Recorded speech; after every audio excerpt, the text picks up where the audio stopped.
জীবন এবং মৃত্যুর আমরা কোনো সংখ্যা খুঁজে পাচ্ছি না। পথচারীদের জীবনের কোনো নিরাপত্তা এই মহাসড়কগুলোতে নাই। আপনারা এতদিন আমাদেরকে দোহাই দিয়েছেন, ওই ফ্যাসিস্ট, ওই শেখ হাসিনার দোসরেরা সবকিছু লুটপাট করে নিয়ে যাচ্ছে, কিন্তু এখন আমাদেরকে কি বলবেন? বিগত ফ্যাসিস্ট হাসিনার আমলে কিন্তু এই মহাসড়কটি 6 লেন হবে বলে দীর্ঘদিন পড়ে আছে, একনেকের আন্ডারে আছে এই মহাসড়কটি। এই একনেক কবে মহাসড়ক করবে বা 6 লেন করবে তার জন্য বসে থেকে থেকে সরকারের বাজেট তারা রেখে দিচ্ছে, কিন্তু আমাদের সংস্কার হচ্ছে না।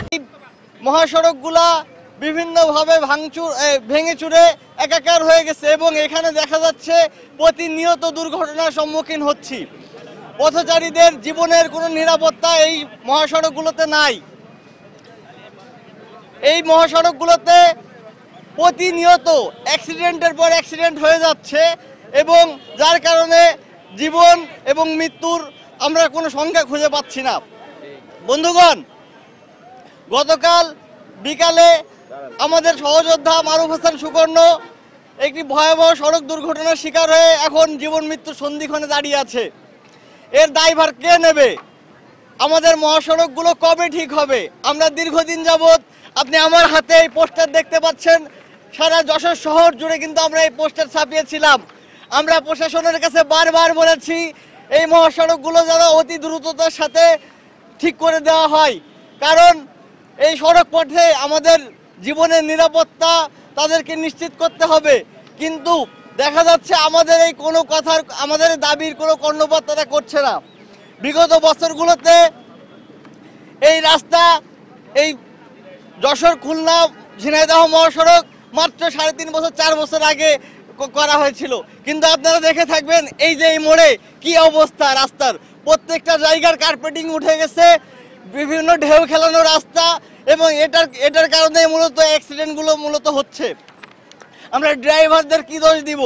রাস্তার যদি এরকম বেহাল দশা থাকে, একটা মহাসড়কের অবস্থা যদি এরকম বেহাল দশা থাকে, তাহলে সেখানে জীবনের নিরাপত্তাটা কোথায়? এজন্য আমরা আজকে এখানে এসে দাঁড়িয়েছি এই নিরাপদ সড়ক আন্দোলনের জন্য। নিরাপদ সড়ক আমাদের প্রত্যেকটি নাগরিকের অধিকার।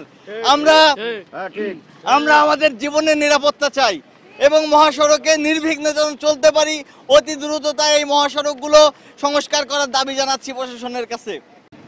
বিপ্লবী সহযোদ্ধাগণ, 5ই আগস্ট আমরা বিপ্লব ঘটিয়েছিলাম এই রাষ্ট্র সংস্কারের জন্য, কিন্তু আজ 5 মাস হয়ে যাওয়ার পরও যশোরের এরকম একটি মহাসড়ক এখনো সংস্কার হয়নি। এটা আমাদের কাছে অত্যন্ত দুঃখজনক। আপনারা এতদিন আমাদেরকে দোহাই দিয়েছেন, ওই ফ্যাসিস্ট, ওই শেখ হাসিনার দোসরেরা সবকিছু লুটপাট করে নিয়ে যাচ্ছে, কিন্তু এখন আমাদেরকে কি বলবেন? কেন আজও এরকম একটি মহাসড়ক আপনারা সংস্কারের কাজে হাত দেননি?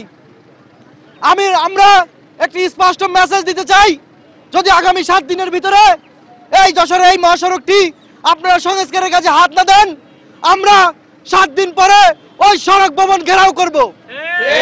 এই যে প্রতিদিন সড়ক দুর্ঘটনায় আমাদের সহযোদ্ধা সহ বিভিন্ন সাধারণ মানুষ ক্ষতিগ্রস্ত হচ্ছে, তার দাবিতেই আজকে আমরা এখানে দাঁড়িয়েছি এবং আমরা দেখতে পাচ্ছি যশোরের দুটি মহাসড়কের একটি মহাসড়ককে কিন্তু আমরা বর্তমানে এখানে দাঁড়িয়ে আছি, কিন্তু এই মহাসড়কের অবস্থাই সব থেকে খারাপ।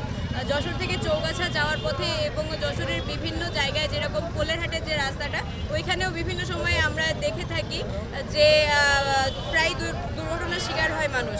আর এই মহাসড়কগুলো যদি অতি দ্রুত সংস্কার না করা হয়, মানুষ আরও বেশি দুর্ভোগে পোয়া হবে।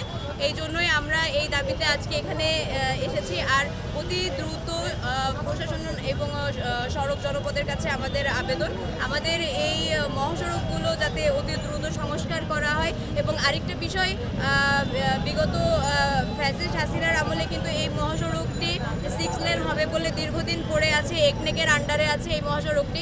এই একনেক কবে মহাসড়ক করবে বা 6 লেন করবে তার জন্য বসে থেকে থেকে সরকারের বাজেট তারা রেখে দিচ্ছে, কিন্তু আমাদের সংস্কার হচ্ছে না।